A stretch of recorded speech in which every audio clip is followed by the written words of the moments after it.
to our LinkedIn Live exclusive session, Lessons Learned from a Pimp Mastering Project Management.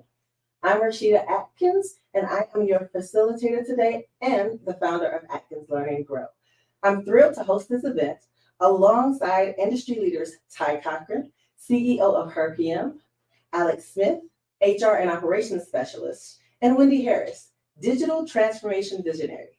Together, we'll explore essential skills and knowledge needed to thrive in today's competitive project management landscape. Whether you're an aspiring project manager or a seasoned professional, this session offers invaluable insights to elevate your career and empower your professional growth. This session is designed to be interactive, so we encourage you to participate actively. We'll kick things off with a round-robin style Q&A, where the panelists will share insights on critical project management skills and strategies. Now, as they speak, please feel free to add comments, feedback, experiences, and questions in the chat. Your engagement is key to making this an invaluable experience to everyone. Additionally, we will dedicate the last 15 minutes of our session to answering your questions. So be sure to share anything you would like the panelists to address. And last but definitely not least, we have an exciting announcement lined up to share at the end of this session. You won't want to miss it. So be sure to stay tuned for the big news. Now, let's dive in. Now, before we begin our discussion, I'd like to take a moment to introduce our esteemed panelists. Each of them brings a wealth of knowledge and experience in the field of project management. Let's hear a bit about their backgrounds and expertise, starting with Ty Cochran. So Ty is the CEO of Her PM with over 20 years of experience in program management. She specializes in HR transformations through software implementation, policy creation, strategy, change management, process improvements, and training, and has achieved remarkable success in the field. By obtaining her PMP certification, or since obtaining her PMP certification in 2017, she has excelled in the tech industry, demonstrating exceptional resilience in overcoming challenges often faced by women in male-dominated fields. Inspired by her mother, who was a lead registered nurse for the North Carolina Department of Corrections, Ty founded Her PM. This pioneering company empowers women executives in demanding environments, ensuring the successful execution of their projects. Notably, Her PM has accomplished significant feats in the public sector, such as implementing Atlanta's first workforce management system, revamping a failing state project in just 6 months, and leading a major workforce management project for the city of Memphis. Ty holds 2 master's degrees from George Washington University and an undergraduate degree in computer science from Winston-Salem State University. In addition to Her PM, she's established Ask Academy and Consulting to offer project management and leadership master courses. She has strategically partnered with Prairie View A&M University's Continuing Education Department to offer PMP certification cohorts to adult learners. Now, drawing on her extensive education, corporate experience, and John C. Maxwell's leadership principles, Ty has emerged as a prominent thought leader in project management and leadership. She has graced the stage at Project Management Institute's PMI's Global Conference and contributed to influential blogs on projectmanagement.com. So welcome to the panel, Ty. Thank you. Yes. Now, how does it feel to be on the other side of the couch? I am, I don't know that I'm nervous, but I'm extremely hot right now. Understood. Well, we're excited to have you as a part of our panel today. Thank you. Now, our next guest is Alex Smith. Now, Alex is a seasoned expert in HR and operations with over 2 decades of experience. She specializes in leadership and management coaching, developing strategic people initiatives, and spearheading organizational cultural transformations within the public sector. Alex has honed her skills in enhancing organizational capabilities and boosting performance, particularly through HR transformation. Recognized as a leading HR influencer and thought leader, Alex's innovative work in modernizing government through cultural shifts, technology, and unique programs has been spotlighted in Forbes, American City and Country Magazine, Governing Magazine, and CNBC. Dedicated to community service, Alex actively contributes to the Advisory Council of 360 Insights and the Advisory Board of Government Executive Media Groups, Route 50. She also serves on the board of directors for the Soulsville Foundation. Alex holds a bachelor's degree in economics from Duke University and a master's degree in human resources and industrial relations from the University of Minnesota. She is SPHR and SHRM SCP certified, and she lives in Memphis and enjoys life with her 2 daughters. Welcome to the panel, Alex. It's a pleasure to have you. Absolutely. Great to be here. Wonderful, wonderful. And of course, our final panelist for the evening is Wendy Harris. Now, Wendy is a highly accomplished and visionary executive with a proven track record in driving digital transformation and leveraging technology to deliver strategic business outcomes. Wendy has established herself as a highly regarded authority in the field. She is known for her adaptive leadership approach and her ability to build high-performing teams. She is experienced in leading teams to design and implement successful projects, meet operational goals, and deliver rapid results. She fosters a collaborative and inclusive work culture that encourages innovation and empowers her team to deliver exceptional results. With 20 years in both the public and private sector, Wendy has held various leadership roles, including HR management, project management director, IT operations manager, deputy CIO, CIO, and vice president of service delivery. Her expertise spans diverse industries, including human resources, education, and government. She has successfully led large-scale initiatives and managed complex IT environments. Wendy has been recognized for her contributions to the industry. She has been invited to speak at conferences, served as a panelist in discussions on women technology and IT leadership, and has written content for publication in CIO, GovCIO Outlook. Wendy holds a bachelor's degree in psychology with a minor in sociology from the University of Memphis. She is a member of the Project Management Institute's local and international chapters and holds professional certifications, including the Project Management Professional, or PMP, and Certified Scrum Master, CSM. She plays an active role in IT organizations dedicated to advancing STEM education, championing women in technology, and fostering digital excellence. Welcome to the panel, Wendy. It is a pleasure to have you join us this evening. Thank you. Glad to be here. Wonderful, wonderful. So as we mentioned before, we're going to get started with a few curated questions. Please, as we are actually going through our session, feel free to add comments, questions, and feedback to the chat. So today we're going to start off with Ty.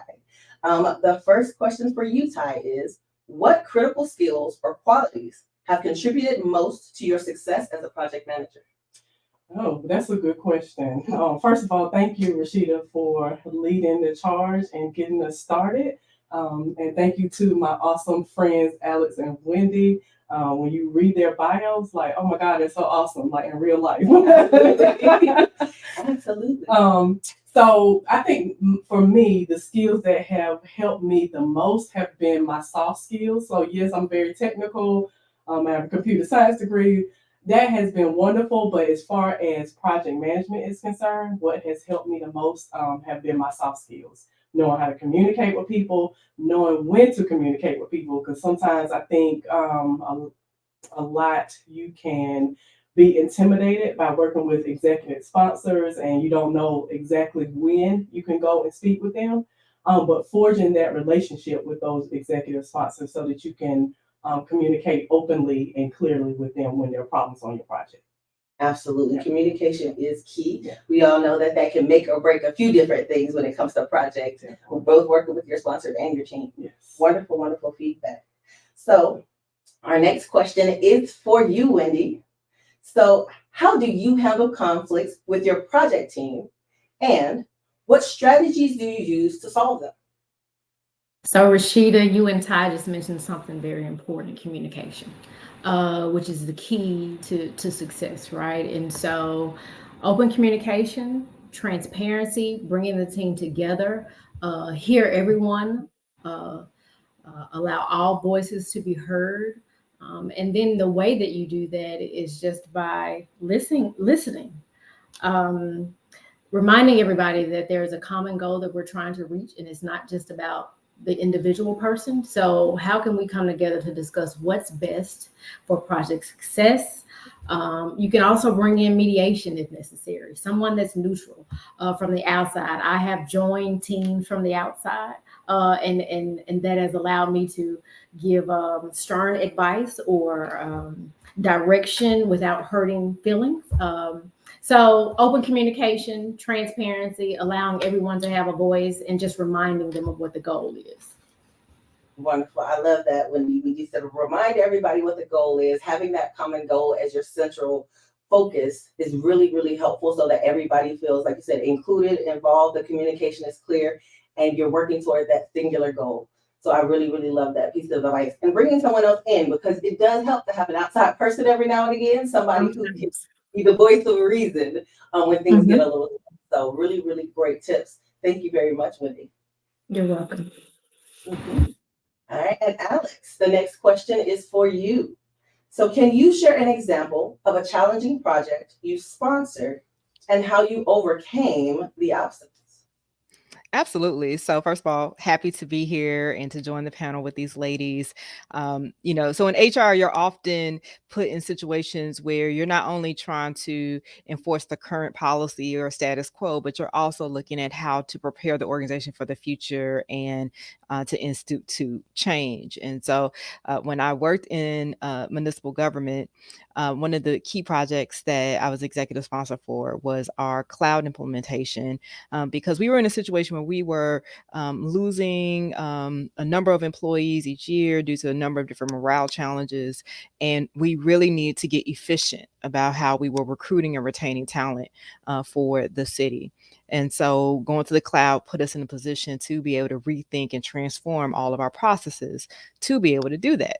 Now, the challenge is that when you have an organization that's been doing certain things or certain processes the same way for over 30, 40 years, they're deeply entrenched in how they do things. And so to move the organization, to get people on board for making those type of significant changes in technology, but most importantly, their process and their culture and how they do things is really, really difficult. But I can say we successfully did it. It took us 2.5 years to implement.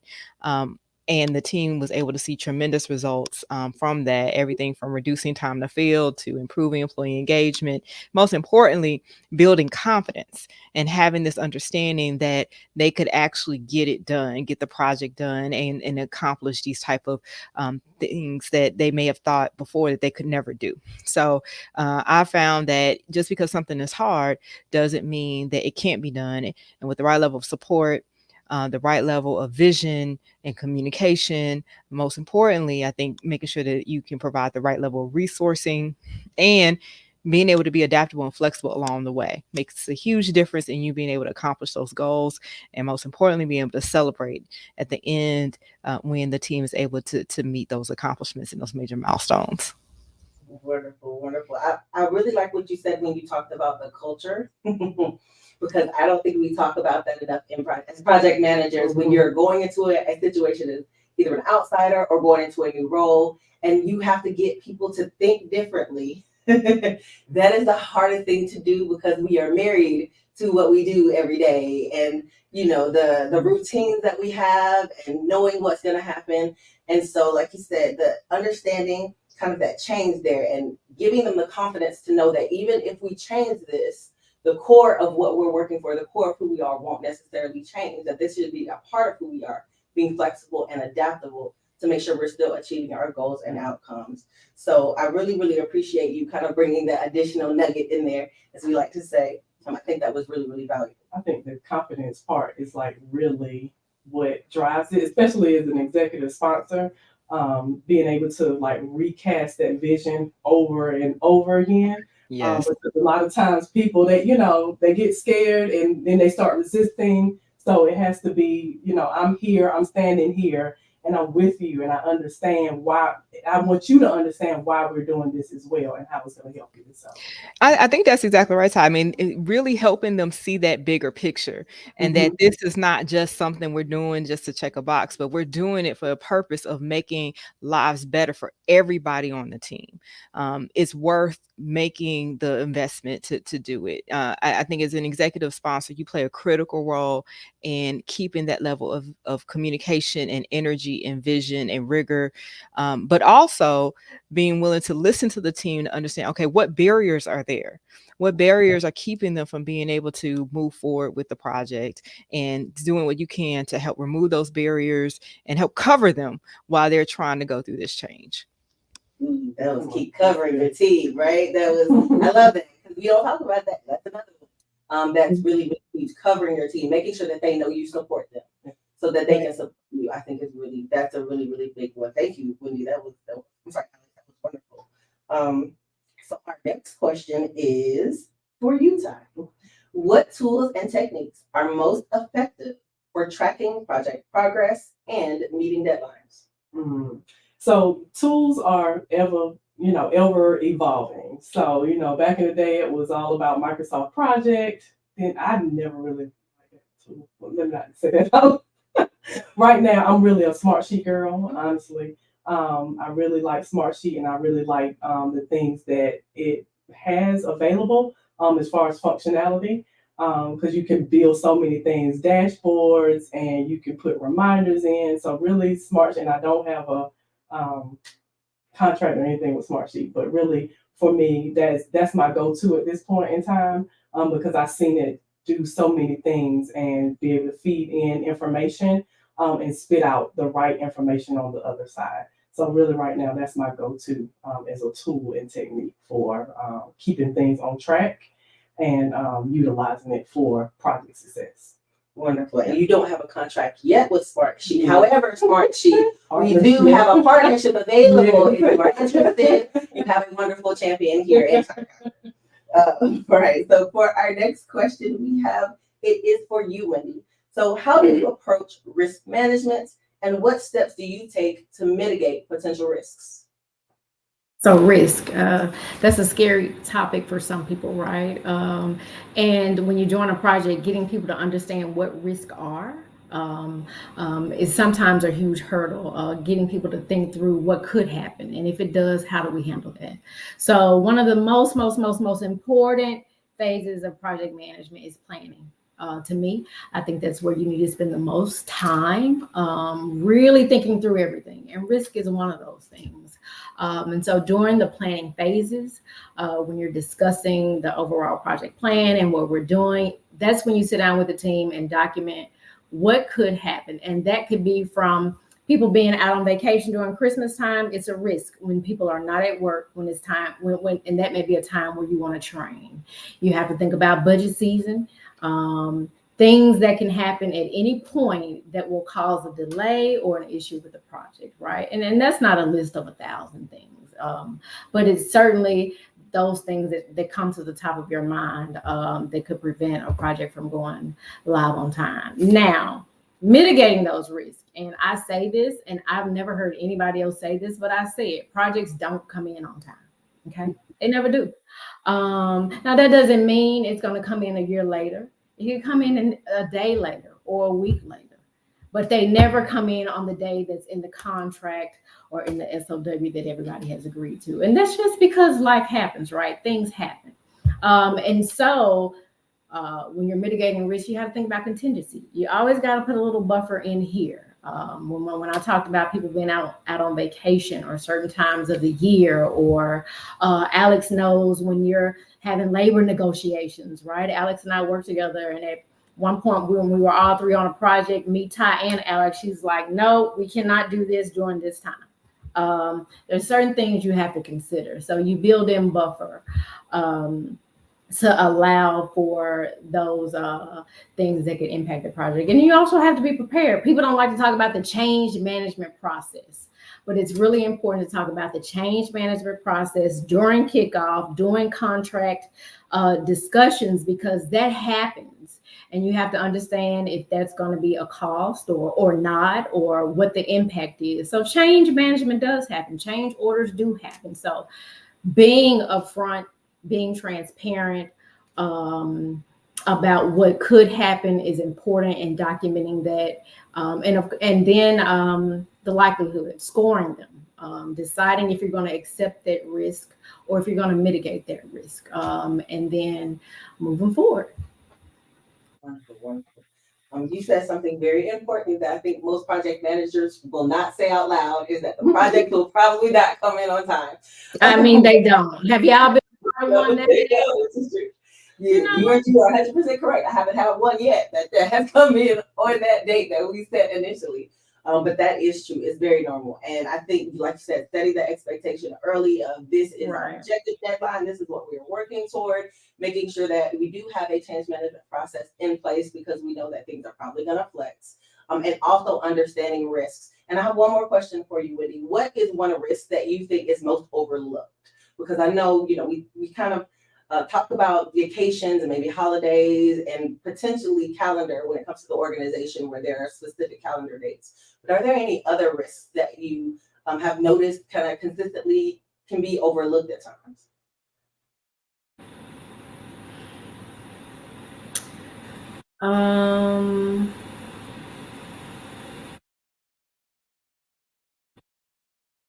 No, Rashida, in my experience, the risks have always been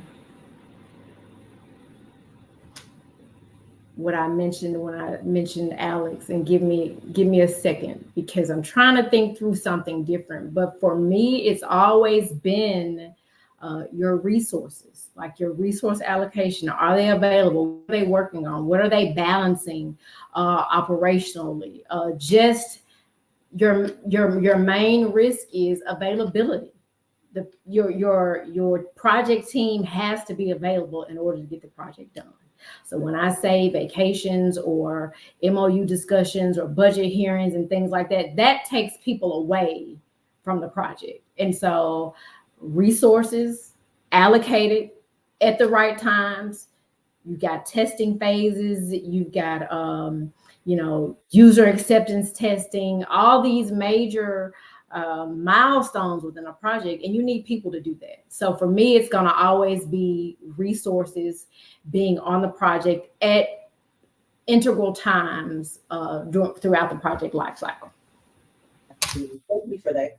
Thank you for that additional context. I completely agree. We all know that happens a lot. Like you said, on projects, it's going to be staffing changes or budgeting shifts or resources when it comes to equipment, or like you said, just availability of even facilities at times. Where can we do testing? Where can we do all the additional activities that we need to do? So thank you so much for that additional, making sure that we pay attention to the resources that are allocated to our projects. I think that is key. And Rashida, resources could be, sorry to interrupt, it could be people, but it could also be systems, right? Systems have to be up and running. So we could expand that answer to resources across the board, no matter what that can entail a lot.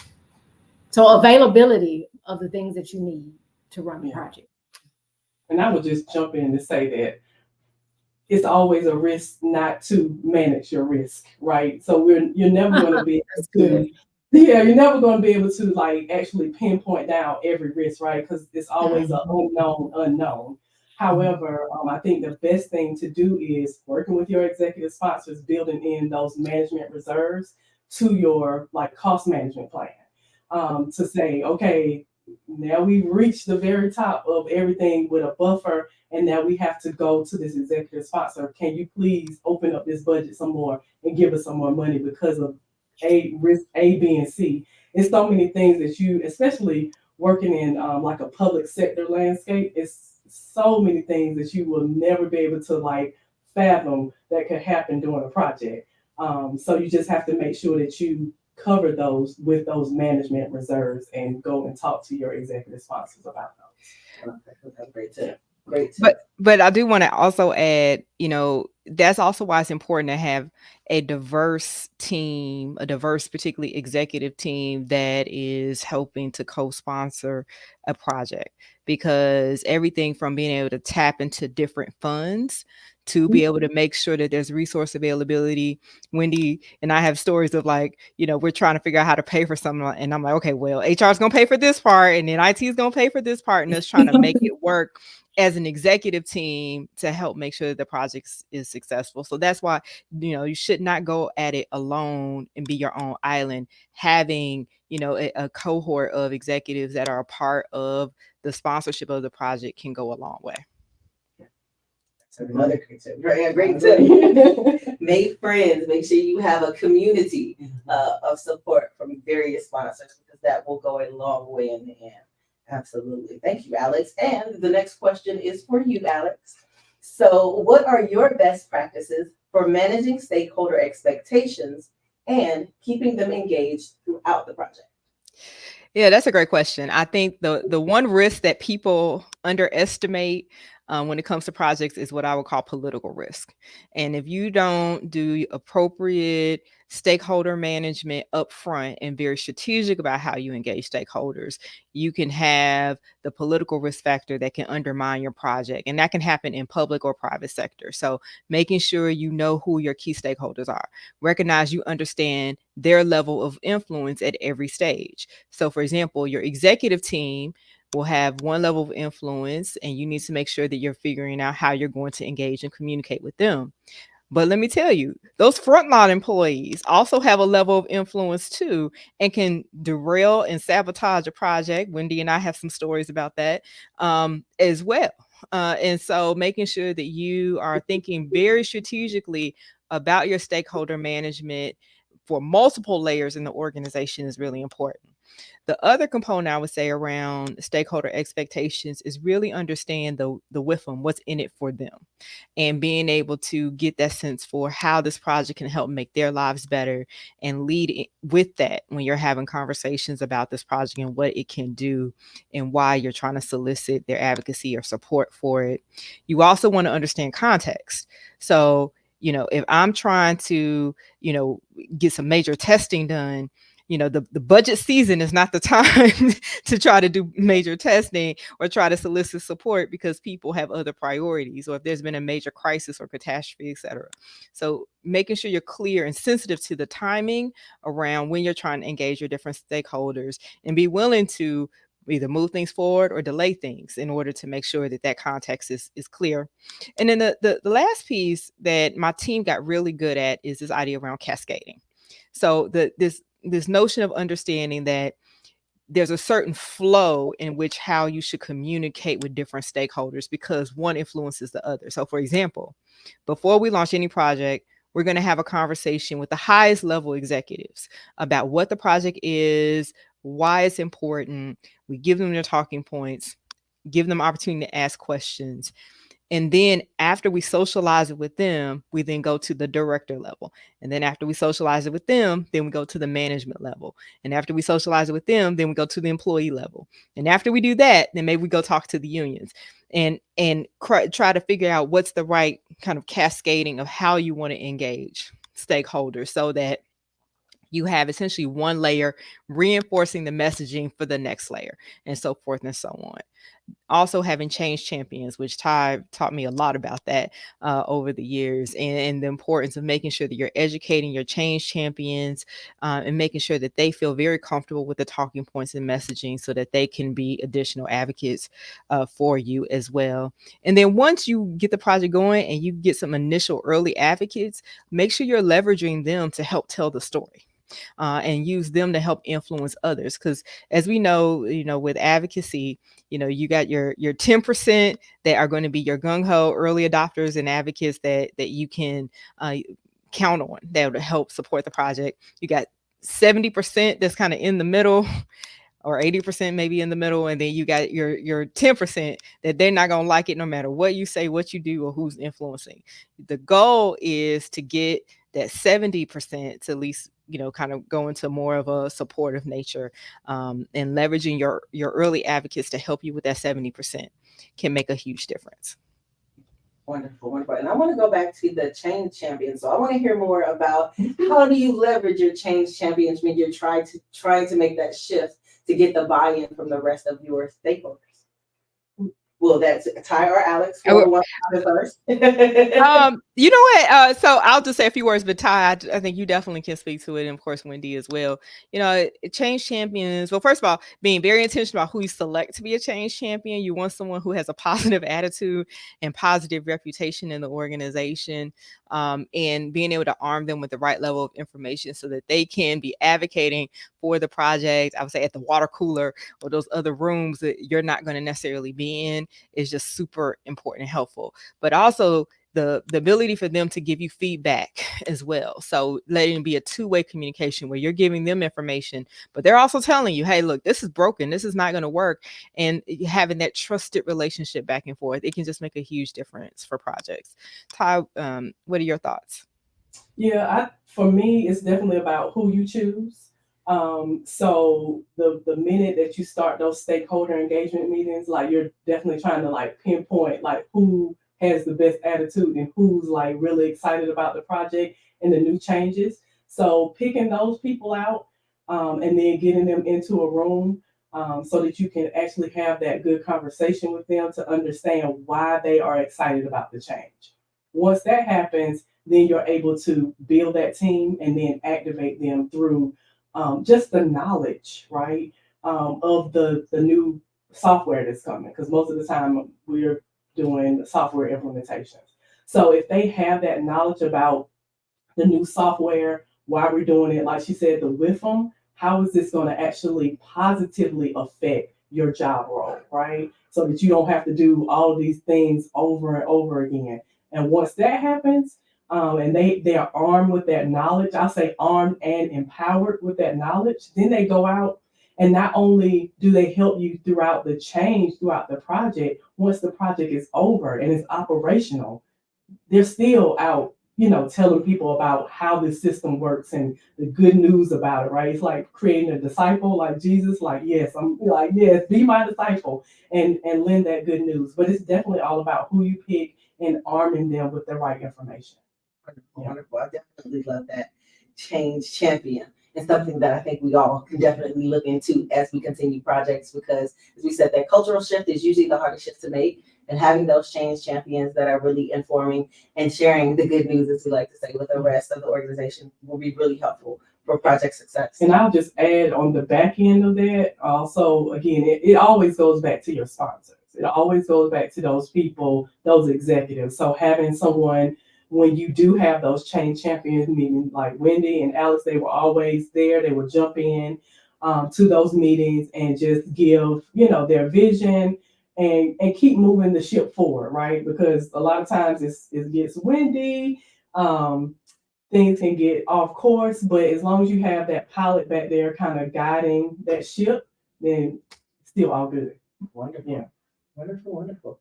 So we have one more question before we transition over to our live Q&A. So remember, guys, if you haven't already, please make sure that you do add your questions in the chat because we want to make sure that we have the opportunity to answer any questions that you have. So, of course, Wendy, the last question is for you.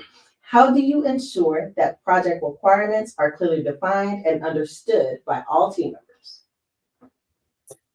Good question, Rashida. And so I do something that I think most people don't. So before a project happens, there's a contract, right? And within that contract, there's this maybe 5-6 pages of this statement of work where we're really talking about what we're doing. And so I personally think it's important, no matter who the team member is to understand what we're doing, what was signed, what was executed. It's not just coming from me, right? This is not my project. But I think it allows people to have another level of accountability when they see that this is in black and white. This is what we have to do, and this is when we have to do it. And so first and foremost, I like to take time for people to really read and understand what is it that we've agreed to? And then, like all other projects, well, let me say this first. We talked about communication. Documentation is your next most important thing. And so we know when we're gathering requirements, we've got everybody does requirements gathering workshops. This is where you sit in with the teams to talk through what their needs are. Because the whole goal is to make their experience better, to improve for productivity, to be more efficient. So you have your workshops where you gather your requirements. Now you asked, how do you make sure people understand what we're doing and what we've gathered? So people learn differently. I just mentioned reading through the SOW. You know, that's one thing. But also sometimes you just can't have a workshop where you're asking questions and writing things down. Most people are visual. I will tell you that. I'm sure you all will agree. Most people are visual. So you have to take the time. Sometimes you may need to show a workflow. You may need to do videos. We know about that when we implemented this last project that we were on together. We had all kinds of stuff. And people are really into cartoons. I didn't know that until we started creating content for people to understand what we're doing and why we're doing it. And so to sum it up, requirements workshops are important. Being very detailed is important. Documenting that information. People know where to go to get that documentation. And I will say this, you can't just attend those sessions and look at the document one time. I have to go back and see, okay, wait, what are we? Okay, yep, we're doing that. That's right. I mean, there's a lot. And so you have to have that accountability on yourself without asking people to really look at the documentation. Go back and refer to it. But it's up to sponsors, project managers to make sure we've made the content available in ways that people can receive it. And it's just not a 100-page document that they got to go filter through. One thing I discourage project managers and people that have ownership of change management and training is to just create documentation just to be creating it and to say it's there. It needs to be meaningful. It needs to help people. You always want to gather requirements and document things in ways in which people don't have to come back and ask you what it is that you're supposed to be doing. They want to go search for the information on their own. And so I think that has helped me in the past. In implementing projects successfully is just making sure the documentation is there and understanding the audience and tweaking that message for everybody. And Rashida, I just want to add a comment to this. And from an executive sponsor perspective, you also have to create an environment where you want your employees to be honest about the requirements that are needed, that you want to create a safe environment where they feel like they can be honest and truthful and not just saying what they think IT wants to hear or what they think you as the executive sponsor want to hear, but really being honest about what are the needs of the organization. And so I think that that's the part, as leaders, we have to be intentional about creating an environment of really truthfulness so that we can really get the right product for what our needs are as an organization. Absolutely. And that goes back to that adaptive leadership that we've talked about in the past. Executive sponsors, we understand the goal, we understand the big picture, but we're also allowing the team members to have that voice. And so although we're up here looking down, making sure we're moving roadblocks, we're also listening to you. And taking your feedback into consideration and adjusting based on your feedback as well. Great point, Alex. Mm-hmm. Honest conversations. I know that can be very uncomfortable to have, but the fact that you as a project leader, as you mentioned, create that environment of trust and transparency in order to make sure that what you are proposing and the requirements and the details will lead to a successful project and getting that buy-in. What's in it for me? Making sure that I feel heard, seen, and invested fully. I think it's really, really great. So definitely great points, Wendy and Alex. And I think that's definitely something we can take home and is a great way to transition into our next Q&A session. So I'm going to pull up a few questions that we might have in our chat. Give And let's pull up the first one. So I'm going to direct this one to you, Ty.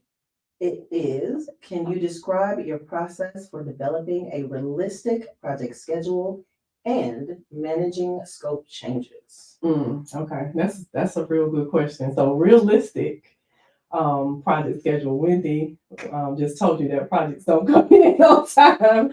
But I think realistically, the best thing to do is to always work with your team, right? I think a lot of times, like as project leaders, or I say as project managers, we get caught up in working by ourselves. We work in silos, right? And that is the most dangerous thing to do. The things that we just talked about creating those change champions and things like that. The only way that you can really create something that's realistic to the organization is by working with everyone on your project team.